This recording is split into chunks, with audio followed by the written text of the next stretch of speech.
Legal product. దానివల్ల చాలా మందికి ఇప్పుడు బెట్టింగ్ యాప్స్ అని చెప్పి సెలబ్రిటీల దగ్గర నుంచి మీరు ఇన్ఫ్లుయెన్స్ చేయబట్టే అన్నాడు కదా, నువ్వు అమ్మబట్టే కదా వాడు గంజాయి తాగుతున్నాడు. ఇప్పుడు రోల్ కొనుక్కున్నా, నేనే కొనుక్కున్నా రోల్, ఇప్పుడు తెప్పించుకున్నాం మనం. ఏం చేయాలి దీన్ని?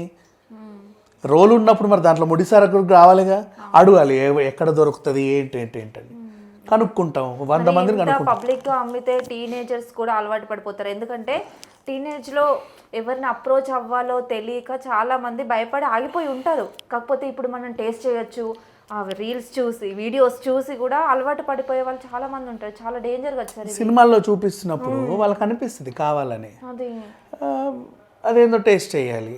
అన్నీ చేసాము, మందు తాగాము, అడ్డమైన పనులన్నీ చేసాము, ఇది కూడా ఎందుకు వదిలేయాలి? మరి ఇంత యవ్వనంలో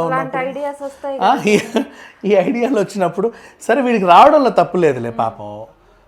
ఇచ్చేవాడు వీళ్ళని క్యాష్ చేసుకొని బిజినెస్ చేసేవాడు ఎవడో ఉంటాడు కదా, వాళ్ళు దొరుకుతారు అట్లా. Okay sir.